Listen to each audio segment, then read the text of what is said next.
नमस्कार, स्वागत है आपका। आप देख रहे हैं सीएनबीसी आवाज। मैं हूं मनीषा गुप्ता और सबसे पहले सोने और चांदी के प्राइसेस आपकी स्क्रीन पे लेके आएंगे क्योंकि आज हमने नए ऑल टाइम हाईज यहां पर बनते हुए देखे हैं। सोने की अगर बात की जाए तो $4400 अनाउंस निकल चुका है और सोने पर भारतीय बाजारों में ये नया ऑल टाइम हाई है जहां पर 1,36,000 रुपए प्रति 10 ग्राम के लेवल्स अब यहां पर निकल चुके हैं। चांदी भी लेके आएंगे क्योंकि चांदी में हमने $69 अनाउंस का लेवल निकलता हुआ देखा है। ऑलमोस्ट 3% की तेजी आपकी स्क्रीन पर। और जहां तक भारतीय बाजारों की बात है, 2,14,000 के लेवल्स हमने यहां पर बनते हुए देखे हैं, तो बहुत स्ट्रॉन्ग गेन्स हैं। एक्चुअली कॉपर भी आपकी स्क्रीन पे लेके आएंगे क्योंकि कॉपर में भी आज ऑल टाइम हाई बनता हुआ नजर आया है। अंतर्राष्ट्रीय बाजारों में ऑलमोस्ट $12,000 पर टन के लेवल्स हैं और इंडियन मार्केट्स में ये 1123 के जो स्तर आप देख रहे हैं ये रिकॉर्ड हाईज हैं। तो आज के दिन में सोना, चांदी और कॉपर तीनों ने ऑल टाइम हाईज बनाए हैं। एक एक करके इन कमोडिटीज को ले लेते हैं और सोने चांदी की बात पहले करेंगे। सेनको गोल्ड के MD and CEO Shubhankar Sen हमारे साथ हैं। शुभांकर नमस्कार, शुक्रिया साथ जुड़ने के लिए। कैसे देखती है इंडस्ट्री इस तरह की तेजी सोने में, और दिसंबर में अब तक का बिजनेस इस लिहाज से कैसा रहा?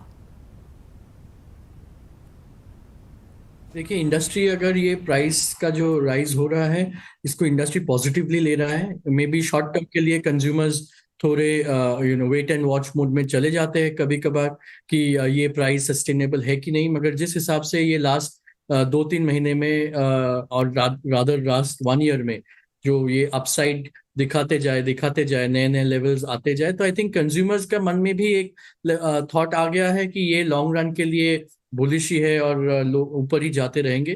तो इस हिसाब से I think industry just has to prepare कि जो कंज्यूमर का बजट में ज्वेलरी आए, वेट को लाइट कैसे किया जाए, प्योरिटी के साथ कैसे लोअर प्योरिटी में दे जाए बजट के अंदर, वही इंडस्ट्री को काम करना है। बट कंज्यूमर का love and faith on the commodity shall continue to remain. So that is the one way to look at it. And अगर ये जो आप जैसे प्राइस के बारे में पूछ रहे हैं, आई गेस प्राइस के बारे में अभी जैसे चिराग ने भी बताया या जो निर्मल वंग से भी बताया कि ये अभी एक बुल मोड में है। लोगों को नए नए लेवल्स दिख रहे हैं। कभी कभी दिमाग काम नहीं करता है कि एक्चुअली क्या कहाँ पे और ये रुक सकता है।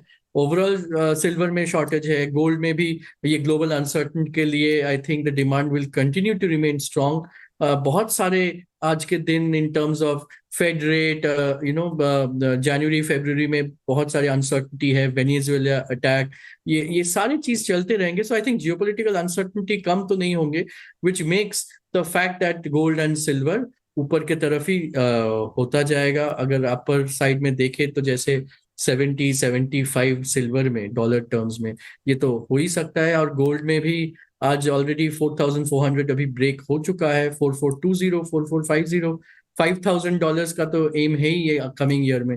तो करेक्शन ले तो वो बहुत ही, मतलब आई एम जस्ट इमेजिनिंग कि कितना करेक्शन लेंगे। इतना अगर बायर्स खड़े हैं खरीदने के लिए तो करेक्शन 10%, 7-8% आता है तो ह्यूज बाइंग फिर से आ जाना चाहिए। तो ऐसा ही दिख रहा है।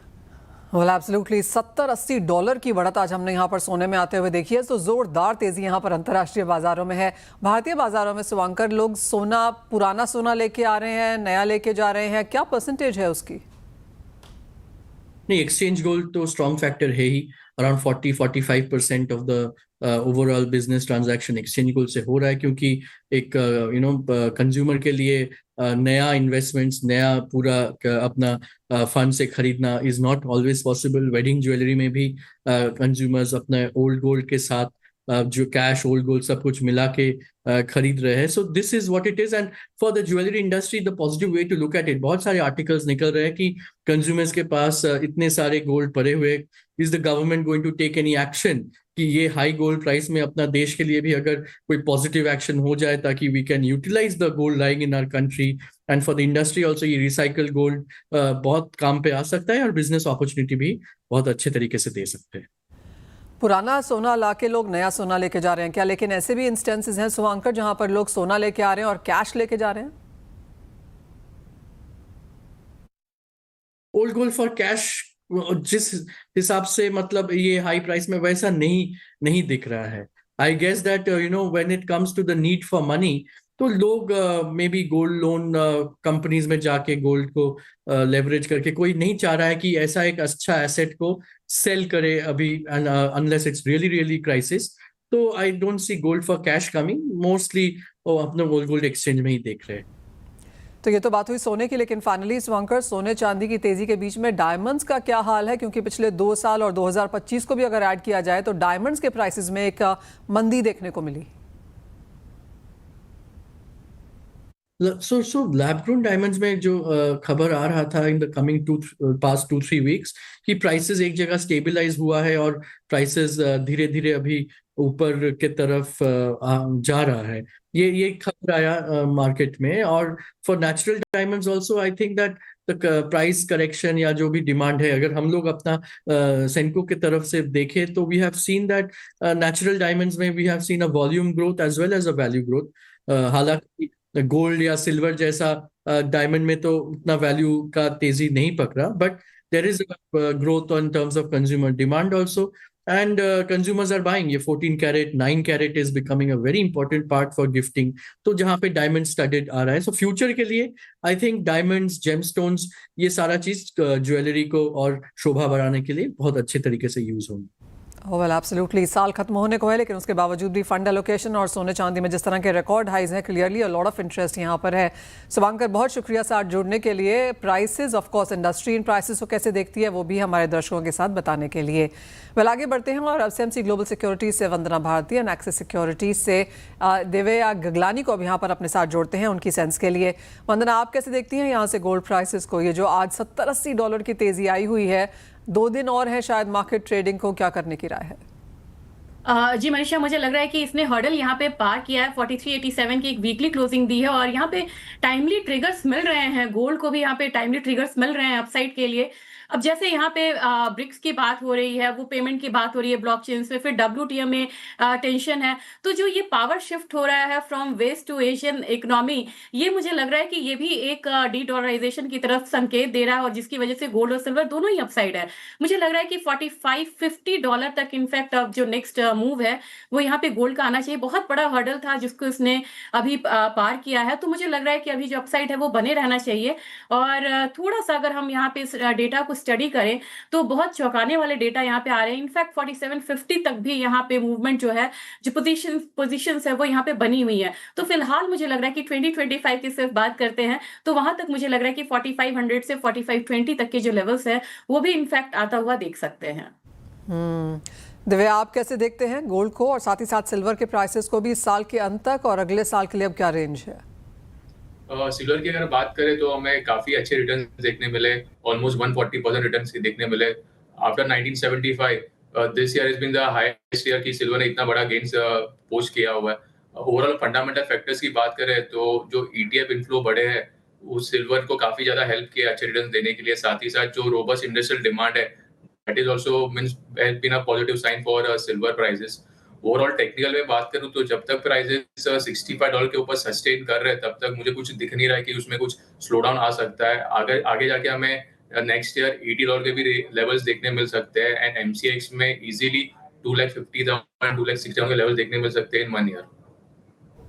ऑलराइट, तो तेजी यहाँ से बरकरार है और बढ़त की एक्सपेक्टेशन भी है।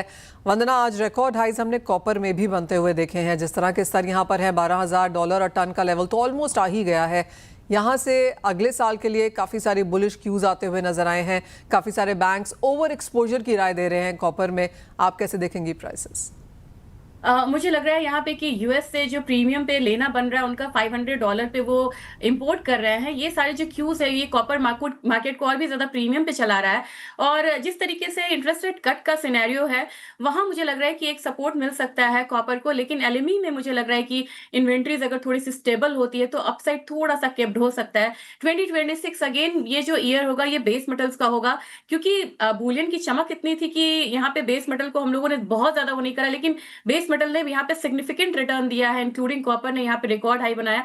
मुझे लग रहा है कि 2026 एक पॉजिटिव ईयर हो सकता है, लेकिन यहाँ पे 15 to 20% तक का एक अपसाइड हम आता हुआ देख सकते हैं कॉपर में। उसके बाद एक मुझे लग रहा है कि हॉल्ट आएगा, क्योंकि चाइना अगेन एक कंसर्न रहेगा और सप्लाई क्रंच की वजह से भी हम लोगों ने कॉपर में एक अपसाइड आता हुआ देखा, ना कि डिमांड बहुत ज्यादा यहाँ पे बढ़ी है। तो सप्लाई साइड स्मूथ होता है तो मुझे लग रहा है कि अपसाइड केप्ड होता हुआ नजर आएगा। लेकिन एलएमई पे 13,500 से 14,000 तक का जो एक रेंज है वो आता हुआ हम देख सकते हैं। और हमारा बाजार यहाँ पे 1160 इनफैक्ट 1160 में बोले 1200 तक को यहाँ पे चेज कर सकता है।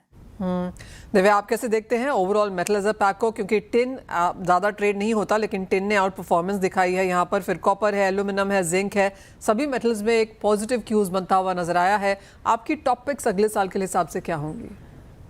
इन 2026 मेरी टॉपिक कॉपर के अंदर रहेगी। कॉपर में हमने ये साल देखा था कि जो भी माइन आउटेज हुए थे अक्रॉस द ग्लोब, उसने प्राइस को सपोर्ट दिया था लोअर लेवल पे। साथ ही साथ डॉलर इंडेक्स में जो करेक्शन हमें देखने मिला ऑलमोस्ट 9% का in 2025, that is also very positive sign for copper.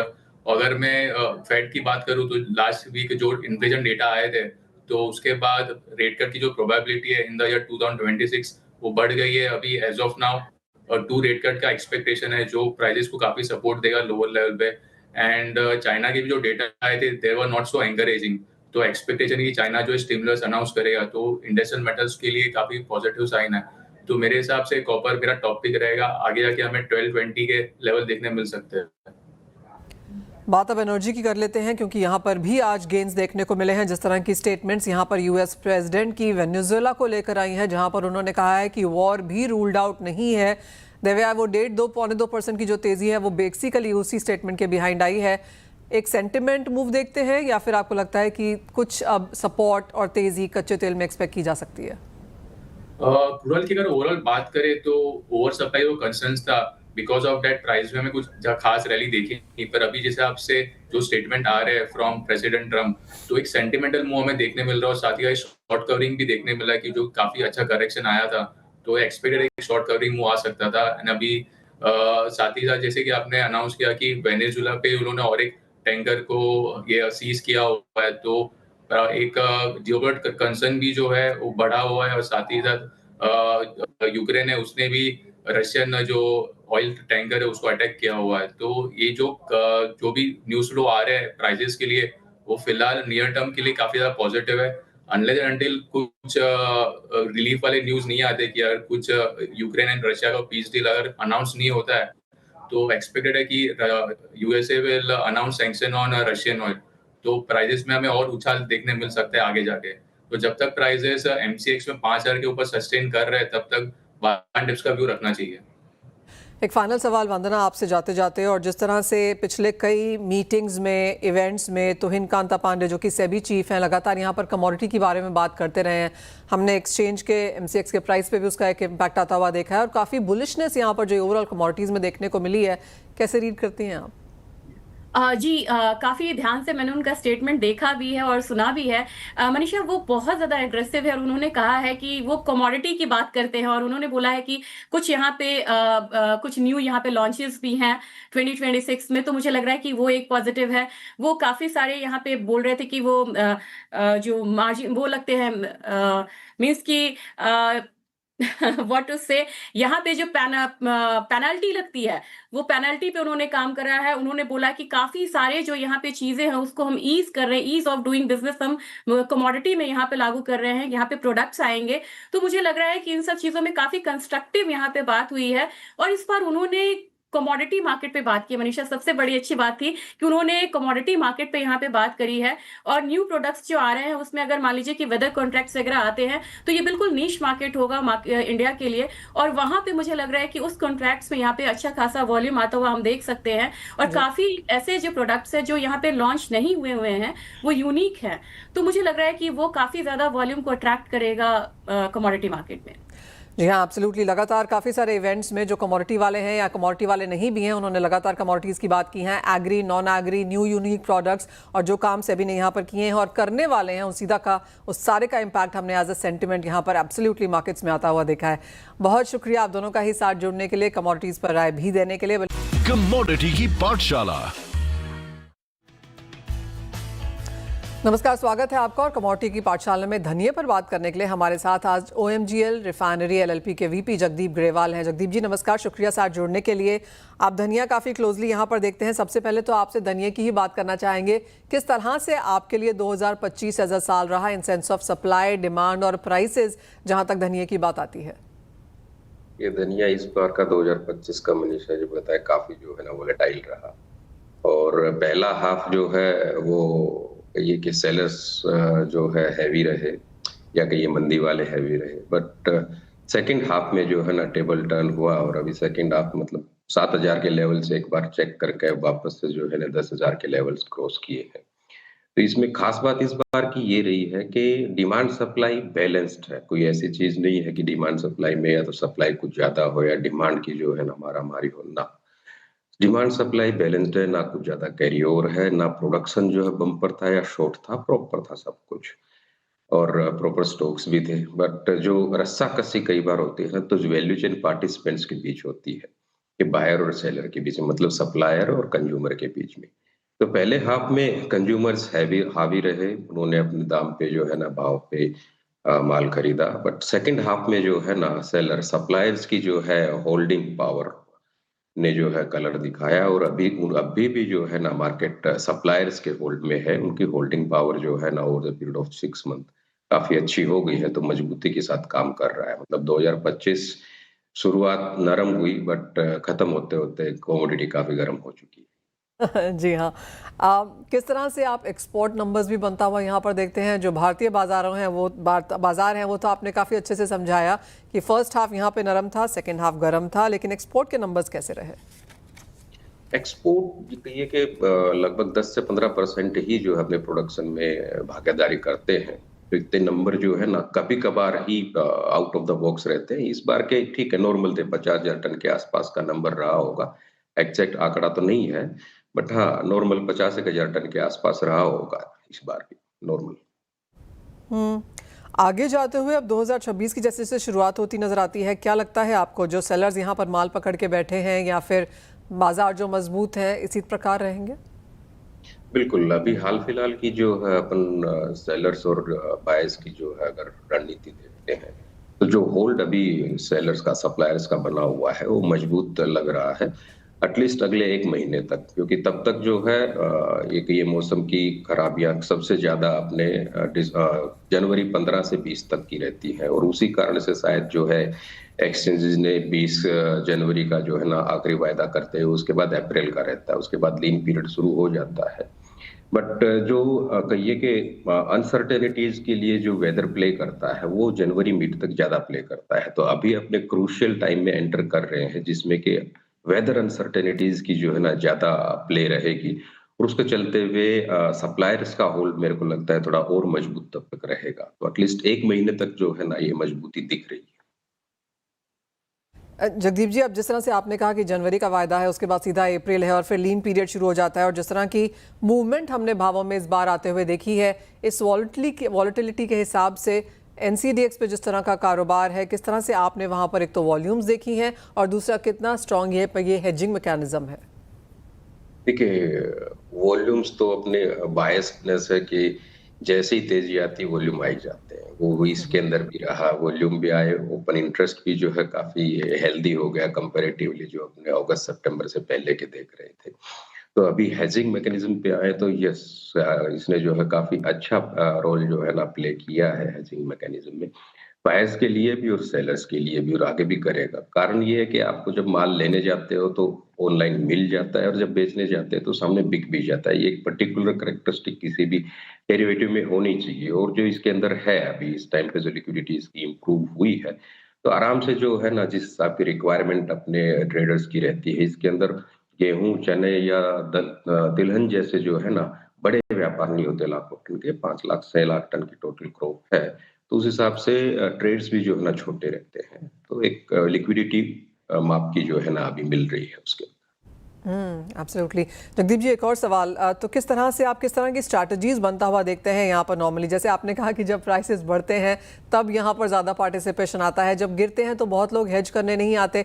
आपको लगता है कि वो एक चांस है या अपॉर्चुनिटी है जो बहुत लोग मिस कर जाते हैं शायद? फिर बिल्कुल, मैं कहूंगा कि बहुत नहीं, मेजोरिटी जो है ना ये चांस मिस करते ही हैं। अपने को एक बायसनेस दिमाग में है, खास करके कमोडिटीज वालों में तो, हाजिर वालों में तो ये है ही, क्योंकि उन्होंने कभी बेच के जो है चले ही नहीं है। हाजिर में बेचने का ऑप्शन तो होता नहीं, खरीद के बैठो, या फिर कभी कभार फॉरवर्ड में उसको जो लिया हुआ उसको सेल कर दो फॉरवर्ड के। अपने यहाँ इतने ऑफलाइन जो है ना कभी जी धनिये का खास करके नहीं रहा है, तो इतना जो है ना माइंडसेट हेज करके और शॉर्ट हेज करके आपके पास माल रखा है तो आप उसको जो है बेच के हेज कर सके, ये मेंटलिटी जो है ना काफी कम है। अगर अपने अंदर आ जाती है तो ये प्लेटफॉर्म और भी जो है ना शानदार तरीके से हेजिंग का मैकेनिज्म बन सकता है।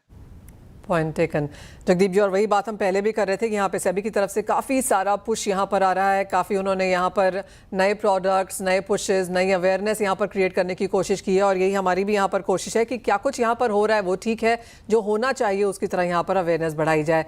एज ऑलवेज जगदीप गरेवाल जी, बहुत शुक्रिया साथ जुड़ने के लिए और वो सारी बातें हमारे दर्शकों के समक्ष रखने के लिए भी आपके समय के लिए बहुत शुक्रिया। और इसी के साथ फिलहाल इस कार्यक्रम में इतना ही समय है, लेकिन आप बने रहिए CNBC आवाज़ पर। CNBC आवाज एंड NCDEX प्रेजेंट कमोडिटी की पाठशाला।